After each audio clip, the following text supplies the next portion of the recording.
అన్నదాత అన్నదాత మీ అన్నదాత చెమటోడ్చి ఆహారాన్నందించే రైతన్న అనునిత్యం నీ కండదండగా నిలిచే నేస్తం ఎవరన్నా అన్నదాత అన్నదాత మీ అన్నదాత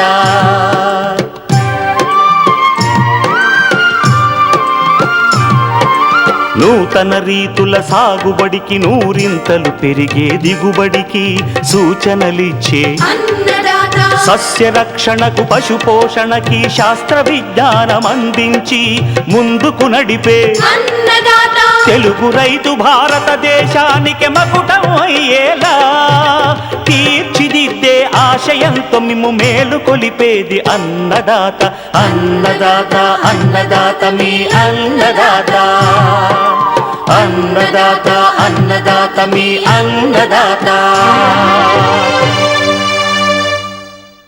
అన్నదాత ప్రేక్షకులకు నమస్కారం. ఈనాటి ముఖ్యాంశాలు: వేసవి కొర్ర సాగులో మెలకువలు, మామిడి తోటల్లో సకాలంలో పూత రావాలంటే చేపట్టాల్సిన చర్యలు, పాడి పశువుల కొనుగోలులో దృష్టి పెట్టాల్సిన అంశాలు,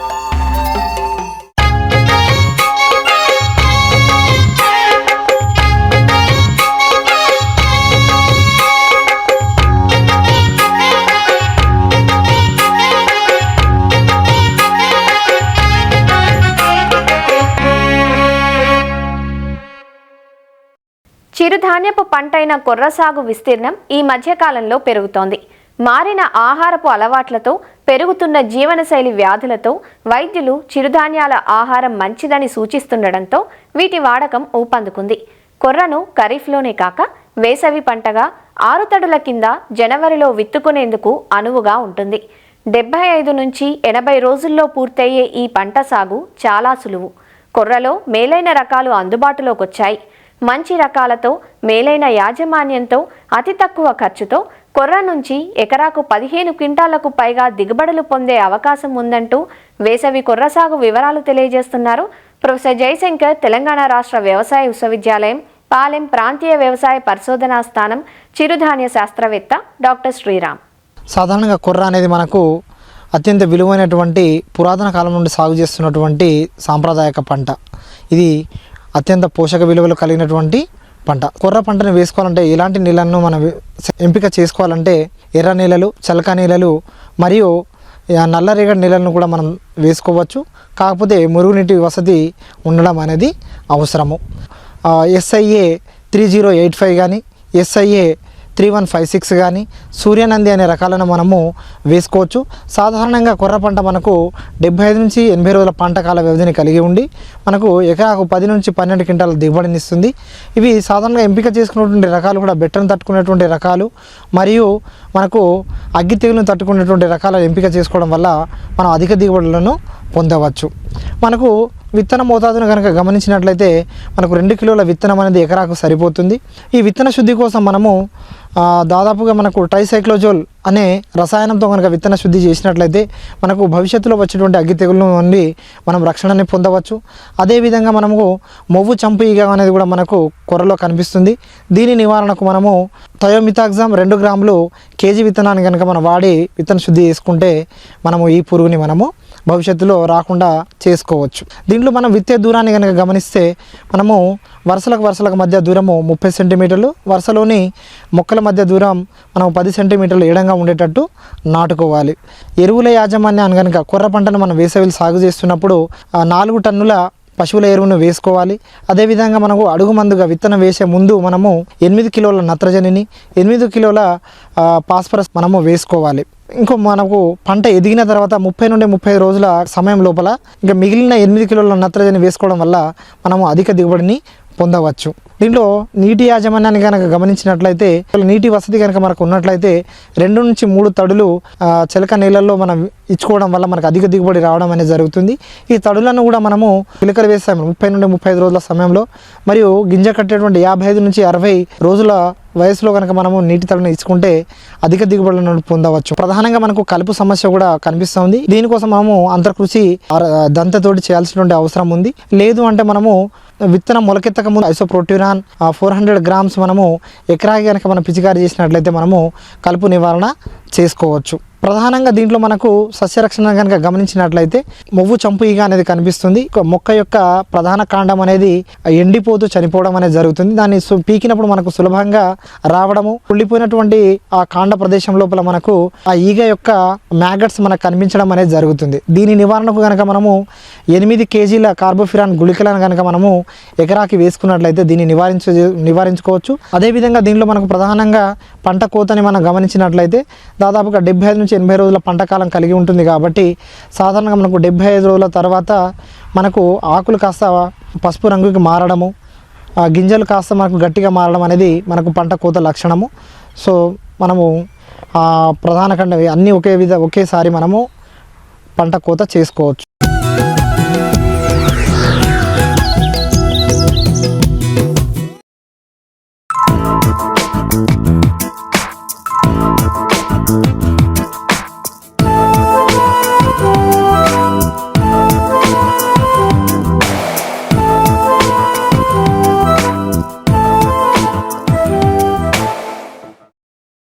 మామిడి తోటలు ఒక్కో సంవత్సరం ఆలస్యంగా పూతకొస్తాయి.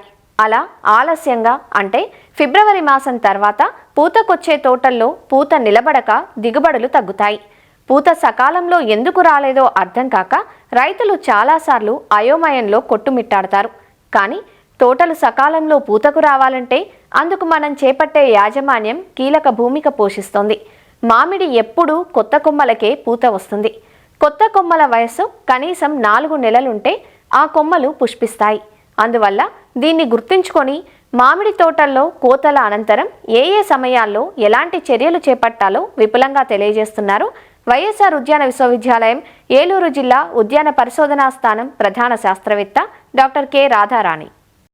మామిడిలో పూత సకాలంలో రావాలి లేదా పూత వచ్చిన పూత నిలబడాలి అంటే మనము చాలా వరకు రైతులు ఏం చేస్తారంటే పూత వచ్చినప్పటి నుంచి దాని మీద ఎక్కువ శ్రద్ధ చూపించి పురుగులు రాకుండా ఎక్కువ పెస్టిసైడ్స్ స్ప్రే చేయడము, లేకపోతే పూత ఎక్కువ రావడానికి అప్పుడు స్ప్రే చేయడము, హార్మోన్లు కానీ లేదా వేరే ఇతర బయో ప్రోడక్ట్స్ కానీ అట్లాంటివి చేస్తున్నారు.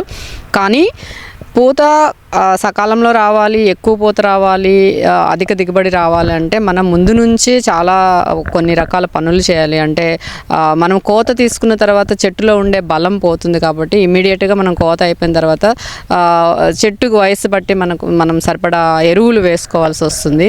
అది మనం జూన్ జూలై లోపల మాత్రమే కంప్లీట్ చేసుకోవాలి.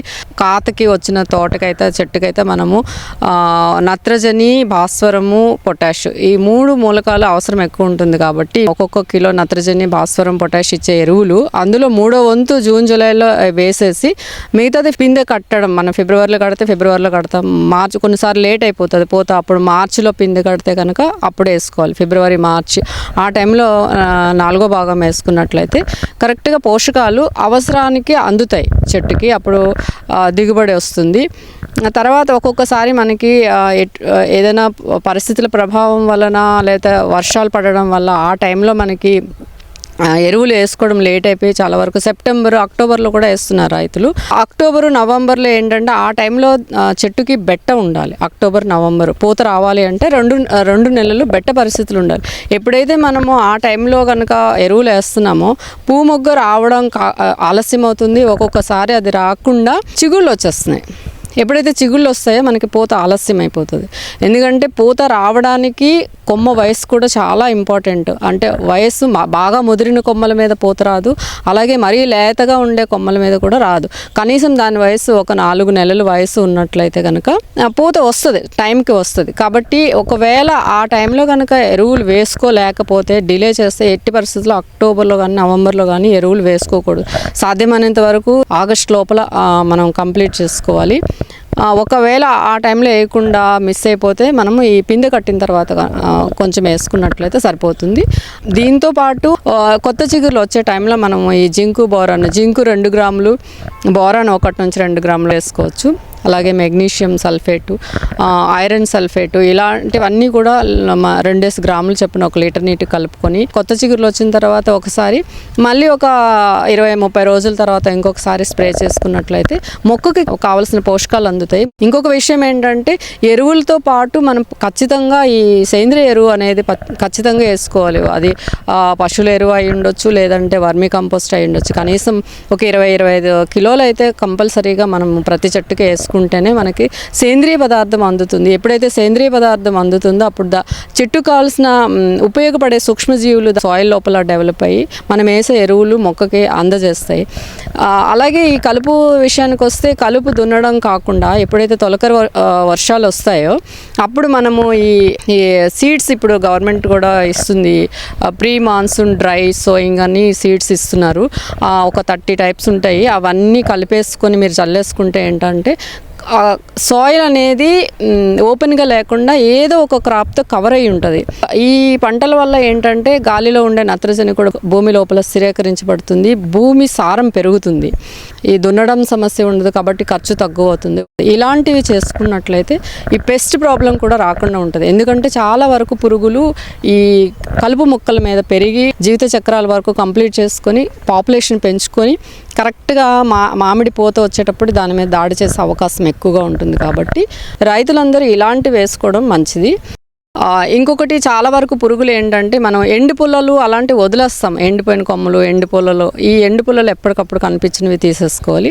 ఎప్పుడైతే చెట్టు లోపల గాలి వెలుతురు బాగా పడుతుందో అప్పుడు మాత్రమే ప్రతి కొమ్మ మీద ఎండపడి దానికి ఆ కొమ్మ దాని ఫుడ్ అది తయారు చేసుకునే అవకాశం ఉంటుంది.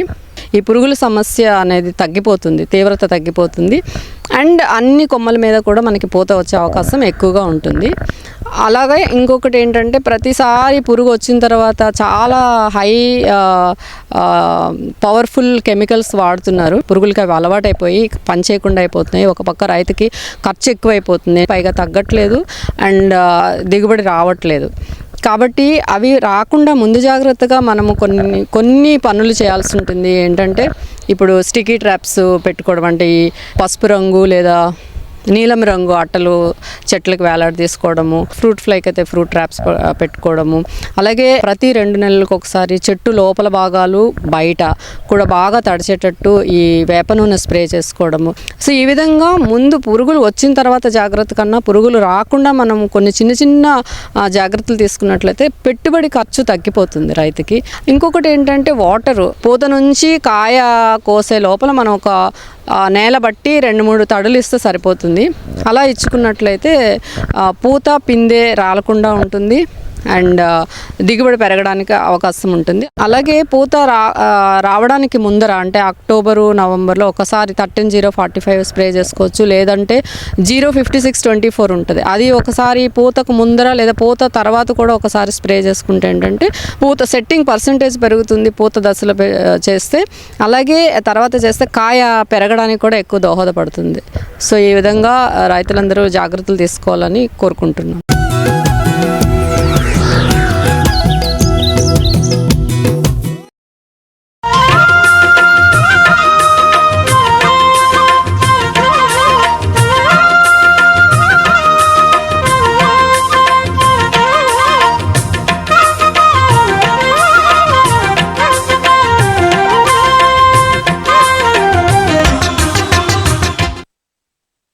పాడి పరిశ్రమ 10 కాలాల పాటు దేదీప్యమానంగా కొనసాగాలంటే ముందుగా రైతులు దృష్టి పెట్టాల్సింది పశువుల ఎంపిక పైన. మనం కొనుగోలు చేసే పాడి పశువు ఎంత శ్రేష్టమైనదైతే అంత నిలకడగా డైరీ ఫామ్ వృద్ధి చెందుతుంది. సాధారణంగా ఒక్కో పశువు పైన ₹1,00,000కు పైగా ధారపోసి పంజాబ్, హర్యానాల నుంచి లేదా దూర ప్రాంతాల నుంచి తెచ్చుకుంటూ ఉంటారు. తీరా తెచ్చాక అవి సరిగ్గా పాలివ్వక నష్టాల పాలవడం చూస్తూ ఉంటాం.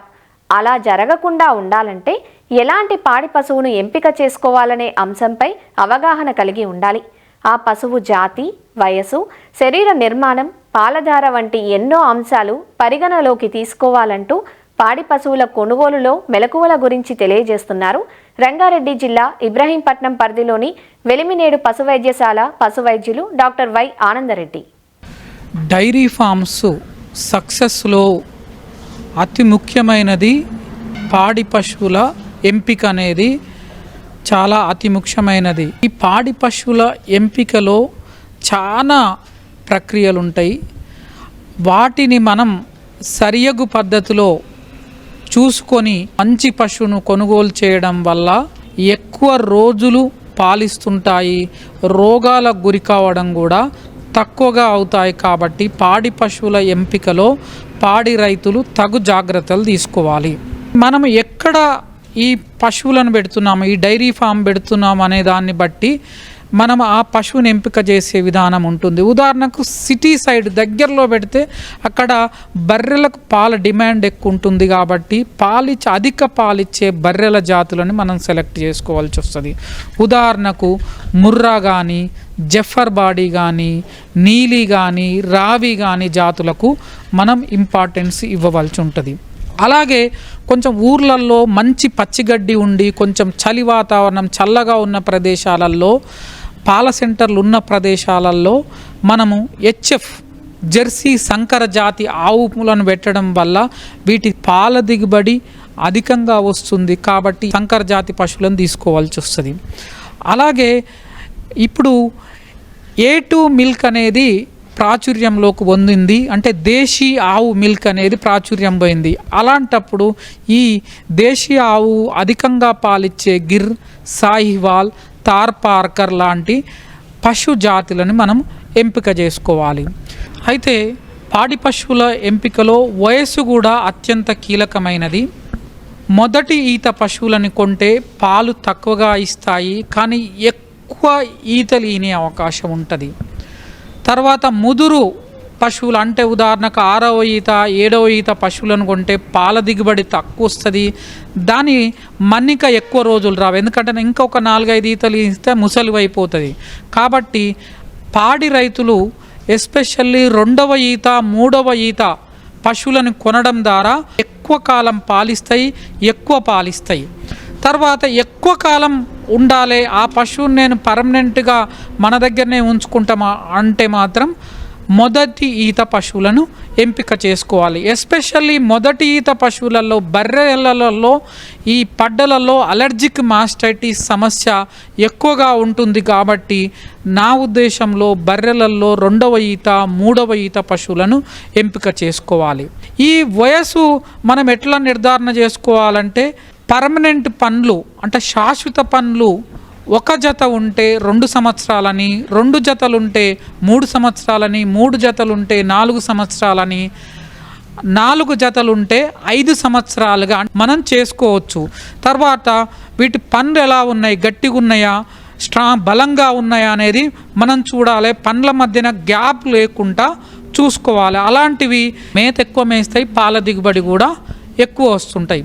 ఈ పాడి పశువుల ఎంపికలలో అతి ముఖ్యంగా స్కోర్ కార్డు ఇచ్చుకోవాలి. ఈ స్కోర్ కార్డులో ఒక పశువుకు 100 మార్కులు వేస్తే దాంట్లో 40 మార్కులు పొదుగును బట్టి ఇవ్వాలి.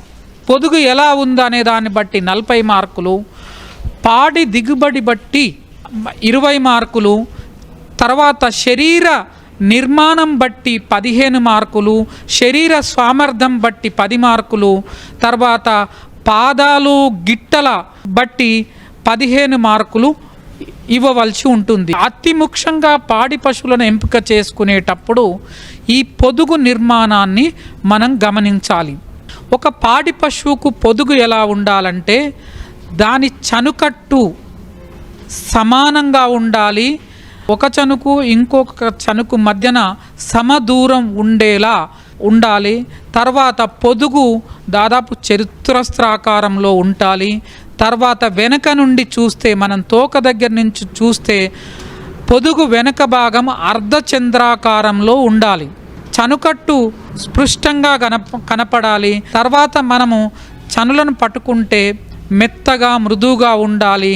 దార కూడా చాలా సున్నితంగా రావాలంటే హార్డ్ మిల్కర్ ఉండేటట్లు చూసుకోవద్దు. అంటే గట్టిగా వింతనే పాలు వస్తాయి, అట్లాంటి పశువులను మనం ఎంపిక చేసుకోవద్దు. తర్వాత అన్ని పొదుగులు సమానంగా ఉండాలి. పొదుగు వ్యాధి ఉంటే ఆ పొదుగు అనేది గట్టిగా ఉంటుంది, చన్నుల లోపల నరాలు గట్టి ఉంటాయి, తర్వాత మనం పాలు వింటే పలుకులు వస్తుంటాయి, అట్లాంటి పశువుని మాత్రం మనం సెలెక్ట్ చేసుకోవద్దు. తర్వాత పొదుగు అనేది చాలా పెద్దదిగా ఉండాలి. తర్వాత జననేంద్రియం నుంచి దాదాపు బొడ్డు వరకు పొదుగు ఉండేటట్లు ఉంటే అది ఎక్కువ పాలిస్తుంది. అలాగే పాలు తీసిన తర్వాత పొదుగు ఎంత పెద్దగా ఉన్నా పాలు తీసిన తర్వాత మొత్తం చిన్నగా కావాలి. అట్లాంటి పశువు పాలు ఎక్కువ పడతాయి కాబట్టి అట్లాంటి పశువుని మనం సెలెక్ట్ చేసుకోవాలి. తర్వాత మనం చనులు పట్టి చూసినప్పుడు మధ్యలో ఈ స్కార్ టిష్యూ అంటే మధ్యలో గీతలు పడడం కానీ, తర్వాత గాయాలు ఉండడం కానీ ఇట్లాంటివి లేకుండా చూసుకోవాల్సి వస్తుంది. ఈన్న పశువులలో మాత్రం కంపల్సరీ అన్ని దారాలు చూసుకోవాలి. అంటే అన్ని చనులో నుండి పాలు తీసి పాల కలర్ ఎట్లా ఉంది, పాలు ఏమన్నా పలసగొస్తున్నాయా, పాలు నీరు లెక్క ఉన్నాయా, పలుకులు ఉన్నాయా, ఇట్లాంటి కంపల్సరీ చూసుకోవాలి. జనరల్గా వెనక పొదుగు నుంచి ఎక్కువ పాలు వస్తాయి, ముందలు 2 పొదుగుల నుంచి తక్కువ వస్తాయి. కాబట్టి అది కూడా మనం చూసుకోవాల్సి వస్తుంది. ఇవన్నీ లక్షణాలు ఉంటే అది 40 మార్కులు వేయొచ్చు అన్నట్టు. తర్వాత నెక్స్ట్ పాడి సారబట్టి, అంటే ఈనిన పశువు అయితే 3 పూటలు పిండుకొని ఈ 3 పూటలలో యావరేజ్ చేసి ఎక్కువ పాలు, ఈ 3 పూటలలో యావరేజ్ ఎక్కువ పాలిస్తే అది మంచి పశువు కాబట్టి దానికి మనం 20 మార్కులు వేసుకోవాల్సి వస్తుంది. తర్వాత శరీర నిర్మాణము, శరీరం ఏంటంటే వెనక నుంచి చూస్తే త్రికోణాకారంలో ఉండాలి. అంటే తోక సైడు పెద్దగా ఉండాలి, అదే మెడ సైడు సన్నగా ఉండాలి. అట్లాంటిది పాల ధారని ఎక్కువగా ఇచ్చే అవకాశం ఉంటుంది. తర్వాత శరీర సామర్థ్యము, అంటే గడ్డి తిన్న తర్వాత కూడా పొట్ట విపరీతంగా ఉబ్బొద్దు. అది మామూలుగా మీడియం సైజులో ఉన్న పశువులను సెలెక్ట్ చేసుకోవాలి. తర్వాత తల సన్నగా ఉండే, దవడలు బలిష్టంగా ఉండాలి. పండ్లు కంపల్సరీ మనం ఎగ్జామిన్ చేయాలి. తర్వాత కండ్లు కూడా చాలా చలాకీగా ఉండాలి. ఆ తర్వాత కండల్లో ఎలాంటి పొరలు ఉండొద్దు, కండ్లు ఊసులు తోడొద్దు, అలాంటి పశువును సెలెక్ట్ చేసుకోవాలి. తర్వాత చెవులలో ఎలాంటి చీము గుబులు లేని పశువులను చూసుకొని అవి సెలెక్ట్ చేసుకోవాలి. తర్వాత కాళ్ళు పాదాలు బలిష్టంగా ఉండాలి, గిట్టలు సమానంగా ఉండాలి, గిట్టల మధ్యన దూరము మీడియంగా ఉండాలి. కాళ్ళు కూడా 4 కాళ్ళు నిలబెట్టినప్పుడు సమానంగా నీట్గా ఉండేటట్లు ఉండే పశువులని మనం సెలెక్ట్ చేసుకోవాల్సి వస్తుంది. తర్వాత ఎక్కువగా ఈ చుడి పశువును కొనాలా, ఈనిన పశువును కొనాలా అనే ఒక చర్చకు వచ్చినప్పుడు ఈనిన పశువును కొనుక్కోవడం బెటర్. ఎందుకంటే చుడు పశువును కొని ఎక్కువ దూరం ట్రాన్స్పోర్ట్ చేసినప్పుడు దానివల్ల టార్షన్ కానీ అబార్షన్ కానీ జరిగే అవకాశం ఉంటుంది. స్ట్రెస్కు గురై ప్రాబ్లమ్స్ వచ్చే అవకాశం ఉంటుంది. కాబట్టి ఈనిన పశువు ఈనిన ఒక 15 రోజుల తర్వాత అట్లాంటివి కొనుక్కోవాలి. ఎందుకంటే అప్పుడు పాలు ఎన్ని ఇస్తుందో మనకు కరెక్ట్గా తెలుస్తుంది. తర్వాత మనం పశువుని ట్రాన్స్పోర్ట్ చేసేటప్పుడు ట్రాన్స్పోర్ట్ లారీలనే ట్రాన్స్పోర్ట్ చేయాలి. మంచిగా ఒరిగడ్డి కానీ ఇసుక కానీ వేసి, తర్వాత సైడ్లకు లారీ సైడ్లకు ప్యాడ్లింగ్ ఉండాలి, దెబ్బలు తగలకుండా చూసుకోవాలి. ఉదయము సాయంత్రము కంపల్సరీ మేత నీరు రోజుకు 2-3 సార్లు దింపి తర్వాత 1 గంట 2 గంటలు రెస్ట్ ఇచ్చి తర్వాత లోడ్ చేసి ట్రాన్స్పోర్ట్ చేయాలి. ట్రాన్స్పోర్ట్ రూల్స్ గైడ్లైన్స్ తెలుసుకొని దాన్ని బట్టి ట్రాన్స్పోర్ట్ చేయడం వల్ల ఎంపిక చేసుకున్న పశువు అధిక పాల దిగుబడిని ఇవ్వడం కాకుండా సక్సెస్ఫుల్ డైరీ ఫార్మింగ్లో ఒక కారణమయ్యే ఛాన్స్ ఉంటుంది. మరిన్ని విభిన్న అంశాలతో రేపటి అన్నదాతలో మళ్ళీ కలుసుకుందాం. నమస్కారం. అన్నదాతలు తమ సందేహాలు సమస్యలను 1800-425-4085 టోల్ ఫ్రీ నెంబర్లో ఉదయం 10 గంటల నుంచి 11 గంటల మధ్య పని దినాలలో సంప్రదించగలరు. ఈ కార్యక్రమాన్ని యూట్యూబ్లో www.youtube.com/annadata ETV లింక్ ద్వారా వీక్షించవచ్చు.